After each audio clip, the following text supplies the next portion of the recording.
Folks, last night I took a stroll down Hollywood Boulevard, and you know, strange things are happening there. Store windows have been turned into glittering fairylands. Street corners are sprouting lighted trees, and everyone seems to be wearing a very special kind of a glow. So I said to myself, Dino, you know something? It's beginning to look like Christmas.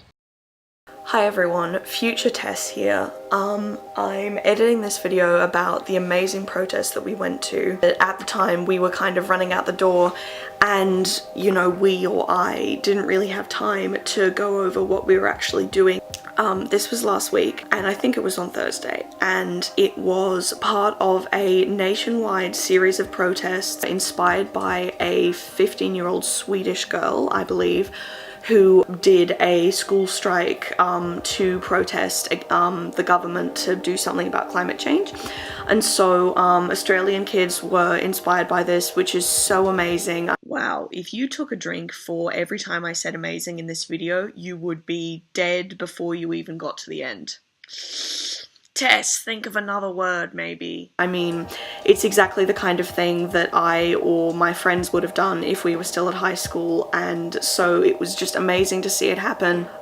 Making activism something that's like much more common and much more expected and much, I don't know, like just it's a good thing. Like it should be as normal for school students to go to a protest about what matters to them, as normal as it is for them to go to their cricket team game or go to their dance concert. Like it's a thing that they are able to do. They have the power, they have the agency, and their passion is something that's amazing. So it's such an honor to think that, you know, the work that we've done over the past few years in kind of setting up that environment and saying to them, yeah, protesting is good, like the fact that we paved the way for them even a little bit is just so amazing. And I've been fighting for that for so many years, and so seeing it happen in front of my face was just amazing. Like it was just such an embodiment of the culture that we've hoped for however long. So that was just incredible. It was on the Parliament lawns here in Hobart, which obviously makes sense. We've been to protests there before. There were so many people there, as you can see, and like I'm gonna try and not repeat myself. It's just gonna be such an incredible thing for, you know, politicians to see, to say that, you know, we are fighting for the rights of our planet and therefore our rights to live in it and have it not be poisoned. Palua, Milaidina Nika, Paluangini, Nina Mapli Kan Rikaninatu, Warranta Pakanangini, Tunapra Pakada Ripana, Tunapi Mapli. Hello and welcome to you all. Climate change to me is not only a scary prospect, but one that disappoints and frustrates me. Fortunately, these negative factors can be channeled into so much more. Positive emotions like motivation, passion, courage, and belief to make a change. I strongly encourage you and welcome you to join me in doing the same. Nature is an incredibly powerful thing, and to not be able to share it with my kids, my grandkids, and know that future generations won't be able to enjoy it like I do is heartbreaking. What do we want? Climate action! We want it now! Right? Coal, don't dig it. Keep it in the ground, it's time to get with it. Coal, don't dig it! Keep it in the ground, it's time to get with it. Coal, don't dig it! Keep it in the ground, it's time to get with it! Coal, don't dig it! Keep it in the ground, it's time to get with it! Hey! To whom it may concern? Something like that. At the government, bitch! Oh my god.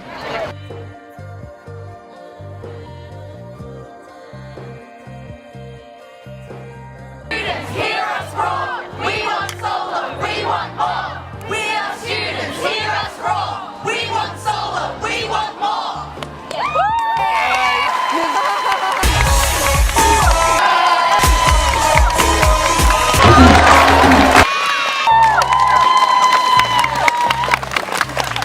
In case you're interested in my letter, which I doubt, this is what it said. To whom it may concern, as citizens of Hobart, we demand action against climate change by Scott Morrison and all of Australian government. As the youth, you are playing Russian roulette with our future, not yours. Australia needs renewable energy now, or the planet will die and us with it. Wake the frick up. We want to soar into a clean sky and our wings are a hurricane. We are the winds of change like that. Nail your doors open. So we had all of these speeches and different activities, but what myself and my family were most excited for was actually a performance of 2 slam poems by my sister Amelia and also her friend Sage. And so they'd written one specifically for the rally with climate change themes, and so we were especially excited for that for obvious reasons, and it just ended up being amazing. Everyone responded so well.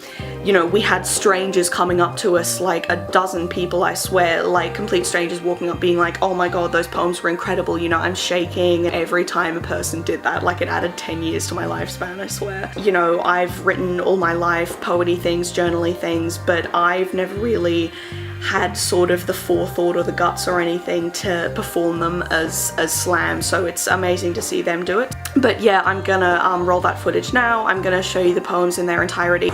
I'm Sage, and this poem is inspired by our amazing Maria Island.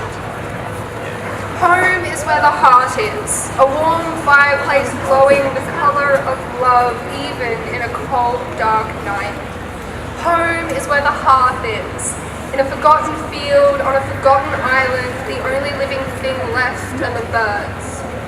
Home is where the hearth is, even when the hearth is the only thing left. The rest of the house crumbling and lost, the hearth still stands, like a forgotten throne or a broken altar to a lonely goddess.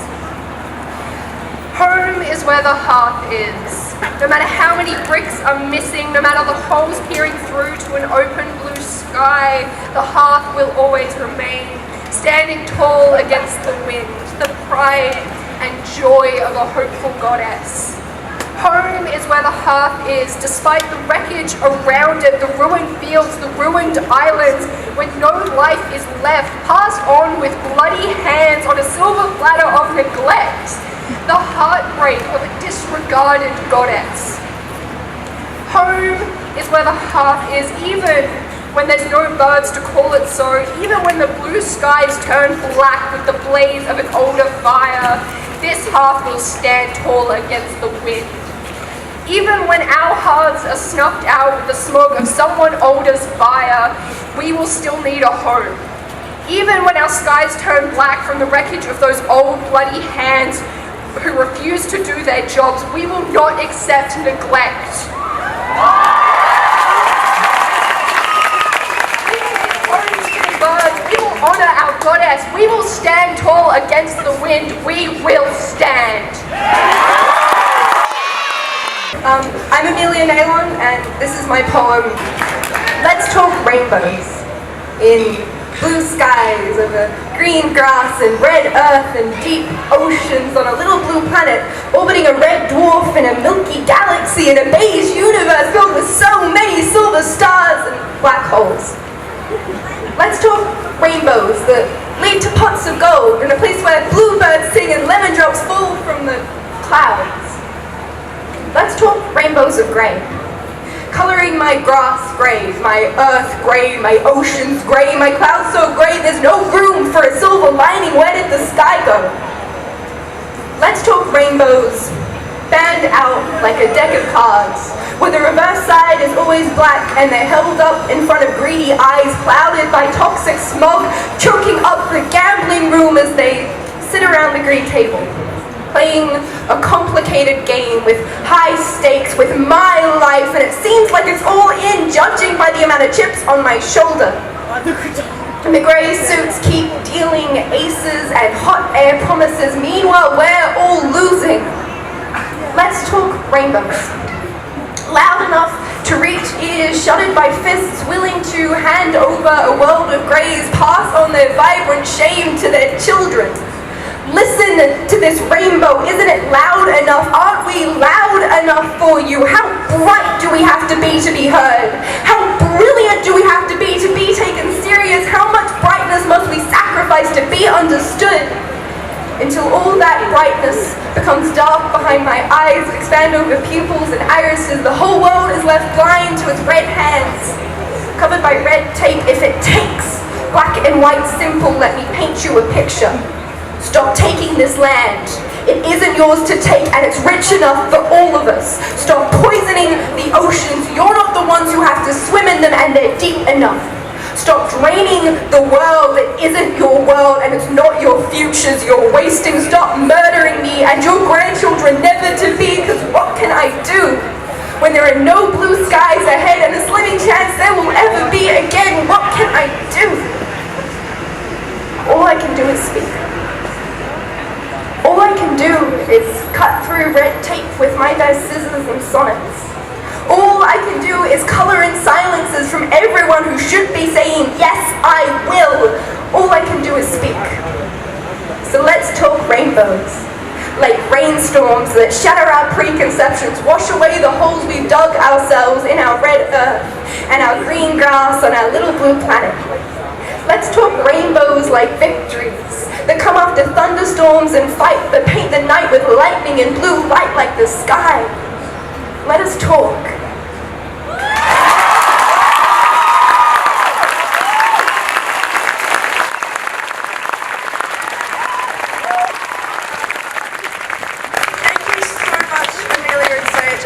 Everyone here would agree that that was truly beautiful. Talented, brilliant, incredible, amazing, show-stopping, spectacular, never the same, totally unique.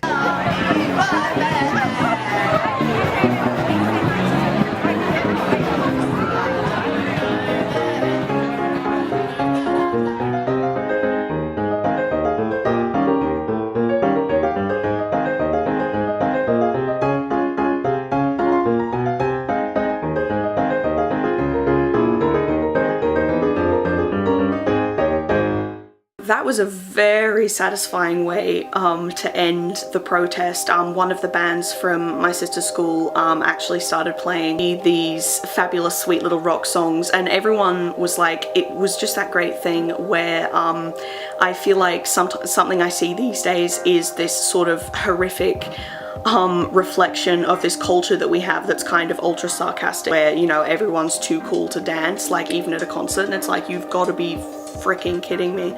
So what I've seen of Hobart kids is that they just don't do that. Everyone was like dancing around, including us. There were people that were like putting their friends on each other's shoulders in a way that was probably very dangerous, but was so sweet to see.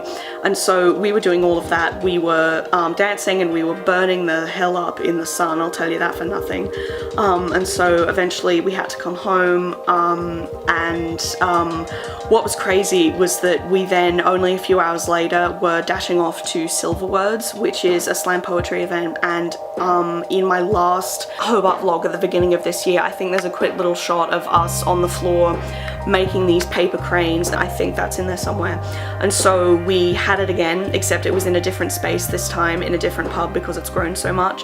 And I obviously didn't want to take my camera there or anything and, you know, throw people off or do anything like that. So instead we just went, we listened. You know, as I said, I love words, I love writing, you know, poetry, everything. I've done it my whole life. But I've never specifically done the format of slam, so it's so amazing to see people who, you know, love words and language as much as I do and like using them in a different way. It's just amazing. Amelia and Sage performed their poems again, and everyone, you know, everyone loved them. There were also poems of a guy who finds people's abandoned boarding passes at an airport and just takes the name of the person and writes a fake story about who they might be. That was really cool. I'm always looking for, I guess, methodology-based writing stuff like that that can be kind of really inspiring and be a bit of a thing that you do. I'm just an appalling human being because I'm so crappy with names. I can't remember basically any of the names of these individual people, but they're all so inspiring. There was an amazing person talking about how the history of women in their family is that they're kind of abused, and yet they find a way to sort of escape it and survive it and become wonderful and powerful. So that was incredible to hear. Our other friend Soda had never performed poetry before, but they did, and it was their first time ever, and they were actually kind of shaking. And then everyone afterwards was saying, you know, oh Soda, that was your first poem, it was so good, it was so good. Because it was like such a transformative moment for them. And then, like, with the 10 seconds notice, notice. We had to just run out the door and come home because it was pretty late.